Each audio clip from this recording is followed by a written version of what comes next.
I started learning to ring in October of '69, so that's 39 years ago plus. And I started because a friend of mine dragged me up here and I couldn't shut him up. I knew that unless I shut him up by coming up here, I'd never hear the end of it.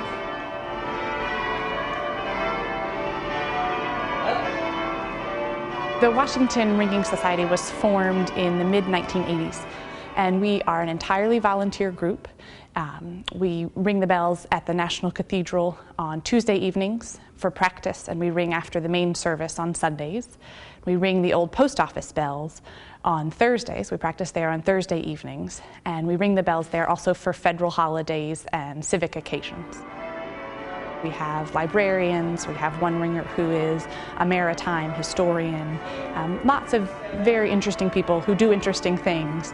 And for most of them, what has drawn them to change ringing is an interest in how it all fits together. People who are interested in learning how to ring the bell and learning how to move the bell within these different mathematically based patterns, these methods. The style of ringing that we do is closely associated with Anglican churches and developed out of the need of Anglican churches to call people to worship. The music that we ring was developed largely by clubs and societies in England in the late 16th and 17th century.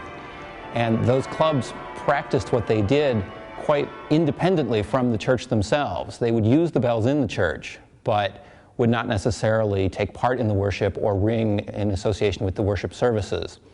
And in the 19th century, during the church reform movement, the ringers were brought more into the body of the church, and their activities made more a part of the worship service.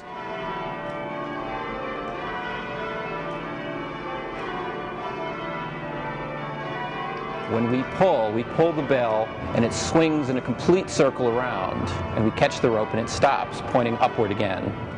And we pull again and it goes back. And the physicality of this motion, we can only ring the bells so quickly. And so it's not possible to ring tunes on these bells, recognizable tunes. The bells simply don't swing fast enough. So what was developed in England in the 16th and 17th centuries was ringing mathematical combinations of the notes available, where the bells, the 10 here, are tuned in a scale, with obviously the smallest bell having a higher pitch and the lowest bell being the bass pitch. And they ring in that scale, and we make small alterations to when we pull the ropes, and the bells ring in the scale, and then they start changing positions. So the two lightest bells will swap the order in which they ring, and so on around the set. And we create very complex mathematical combinations out of that, and a type of music that is unlike most other forms of music. As someone who rings here sometimes still used to say, there aren't many activities that combine the intellectual challenge of figuring it out, the physical challenge of doing it right, and the wonderful cooperative team effort of doing it. The great thing about it that sort of you can't really realize until you get in a tower and actually watch the ringers doing it is how even though they're standing in place in a circle, and even though they aren't saying anything, they're in a sense really making eye contact with each other, and they're really dancing with one another in their spaces, which is something you really have to see to really appreciate. This particular type of ringing is only done in a few places in North America. There are about 40 or 40 plus towers in North America that have bells arranged mechanically in this way. So we're actually part of a sort of the unusual tradition here in North America.